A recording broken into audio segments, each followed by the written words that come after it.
नोएडा के ईओ के भड़ाना पर हुआ जानलेवा हमला, अस्पताल में भर्ती। राष्ट्रीय राजधानी दिल्ली से सटे उत्तर प्रदेश के नोएडा स्थित सेक्टर 11 में शहर के एग्जीक्यूटिव ऑफिसर के भड़ाना पर जानलेवा हमला हुआ है। प्राप्त जानकारी के मुताबिक कृष्ण कुमार भड़ाना यहां सेक्टर 11 की एक पार्टी में शामिल होने पहुंचे थे, जहां उन पर यह हमला हुआ। इस हमले में भड़ाने को काफी चोटें आई, जिसके बाद उन्हें अस्पताल में भर्ती कराना पड़ा। ईओ के भड़ाना बुलंदशहर के गुलावटी जनपद में तैनात है। उन्होंने गाजियाबाद के खोड़ा नगर पालिका की चेयरमैन के देवर और उनके साथियों पर इस हमले का आरोप लगाया है। भड़ाना का आरोप है कि वे अकेले थे और दूसरे पक्ष के लोग चेयरमैन समेत हथियारों के साथ 2 दर्जन थे। मैं चित्रा सिंह, पत्नी श्री कृष्ण कुमार भड़ाना, अधिशासी अधिकारी नगर पालिका गुलावटी बुलंदशहर। मेरे पति जो है यहाँ पे 4 साल से खोड़ा में पोस्टिंग थी। इनकी अभी जुलाई में जो है ट्रांसफ़र हो गया था। इन्होंने अपने आप ही ट्रांसफ़र लिया था, क्योंकि जो खोड़ा के चेयरमैन हैं और उनके देवर हैं वो बहुत ही बदतमीज़ और हिस्ट्री शीटर हैं। पहले भी इनके साथ कई बार बदतमीज़ी हो चुकी है। और आज मेरे पति जो है संतराम भड़ाना जी उनके यहाँ रिसेप्शन में गए थे और ये रिसेप्शन से वापस आ रहे थे। इनके साथ अकेले ड्राइवर था और कोई नहीं था। और उनके फिर 25-30 लोगों ने आके इन पे हमला किया है।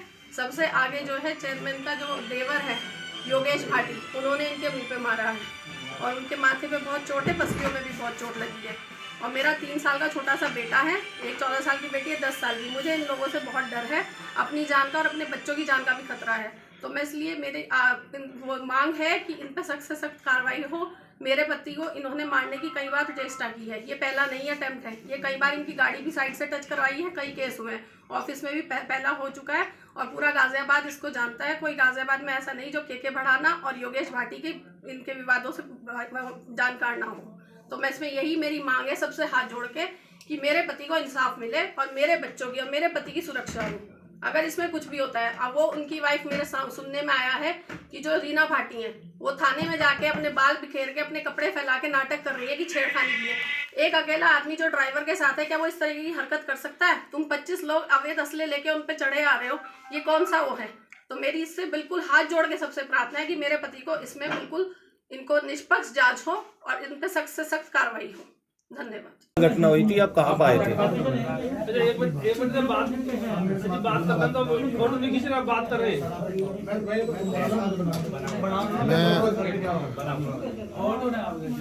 मैं मेरे मित्र जी भैया श्री संतराम भड़ाना जी के भतीजे की रिसेप्शन था, उसमें इनवाइट था, उसमें आया था। जैसे ही मैंने प्रवेश किया और फोटो शुरुआत में फ़ोटो खींचे जा रहे थे, उसके बाद मैं दूल्हा दुल्हन को आशीर्वाद देने के लिए संतराम भड़ाना जी के साथ मंच पे गया और वहाँ से उन्हें गिफ्ट देने के बाद जैसे ही वापस लौट रहा था तो रीना भाटी जी चेयरमैन है खोड़ा की, उनके देवर योगेश भाटी, उनका एक भतीजा है मोहित भाटी, उनका ड्राइवर विजय यादव और उनका एक उनके साथ रहता है लोनी का हिस्ट्री सीटर बदमाश है अनिल जाट, और उनके साथ 15-20 उनके परिवार के और जो भी बदमाश टाइप के एलिमेंट पहले से ही उनके साथ रहते थे, वो सभी लोग आए और मेरे ऊपर जो है उन्होंने जानलेवा हमला कर दिया और मुझे पर ज़ोर ज़ोर से अवैध असलहे लहराते हुए गाली गलौज करनी और मारना पीटना शुरू किया।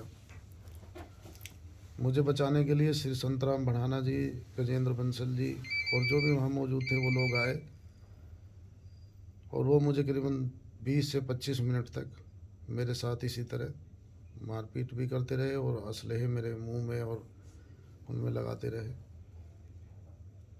पूरा मुझे मारने का प्लान था और पूरी प्लानिंग के साथ आए थे। ज़ोर ज़ोर से चिल्ला भी रहे थे कि आज इसकी हत्या कर देंगे, केस ख़त्म हो जाएगा।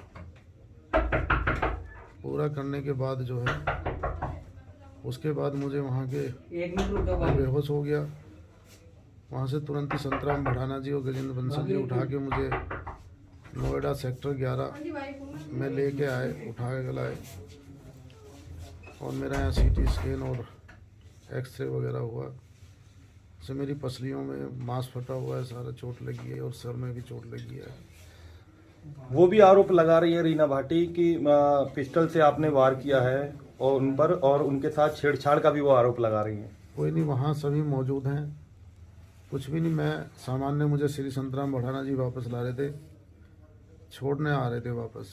मैं अकेला था बिल्कुल, वो 25 लोग थे, कोई किसी प्रकार की नहीं हुई। वहाँ मौजूद सभी लोग इस बात के गवाह हैं। मैं अकेला आदमी 25 आदमियों से कैसे कर सकता हूँ, और ना ही मेरा वहाँ असला था, कोई किसी प्रकार की कोई था ही नहीं वहाँ पे। वो लगभग कितने लोग होंगे? वो 25 के करीब थे टोटल, सभी पे हथियार थे, अवैध असले वो इसी तरह रखते थे पूर्व में भी। और मैंने जब मेरी पोस्टिंग यहाँ खोड़ा नगर पालिका में रही, उस दौरान भी मैंने जो है जिलाधिकारी महोदय को और एसएसपी साहब को और एसएचओ खोड़ा को भी लिख के दिया है कि मेरी हत्या करा सकते हैं, मेरी हत्या कराने का भी प्रयास कर रहे हैं। इस पर शासन ने मुझे जो है, मैंने खुद रिक्वेस्ट की थी, शासन ने मुझे हटाया था और हटा के मेरी पोस्टिंग दूसरे ज़िले में की थी। और तब से लगातार प्रयास में थे मुझे चोट पहुंचाने के लिए, जिसकी सूचना मैं इधर उधर देता भी रहता था। और वो लिखित में है जो मैंने एसएचओ खोड़ा को सबको दिए थे। और उसमें मुझे पुलिस सिक्योरिटी भी उपलब्ध कराई गई थी, क्योंकि इनका जो भाई है संजू खड़खड़ी बहुत ही हार्डकोर क्रिमिनल है। अनिल भी ये हिस्ट्री सीटर है लोनी थाने का, खुद ही योगेश भाटी भी हिस्ट्री सीटर है खोड़ा थाने का। और जो इनके साथ रहते हैं सारे हार्डकोर क्रिमिनल्स रहते हैं, उनकी सब मैंने एप्लीकेशन दी थी। उस पर मुझे सुरक्षा के लिए पुलिस बल भी उपलब्ध कराया गया था जब मैं यहाँ पोस्टिंग था। अब आप क्या मांग कर रहे हैं? इन सब पे मुकदमा दर्ज हो, मेरी हत्या का प्रयास करने का मुकदमा दर्ज हो, मेरी यही मांग है। कानूनी कार्रवाई हो, ऐसे लोगों को सबक मिले। Bureau report team ANN news.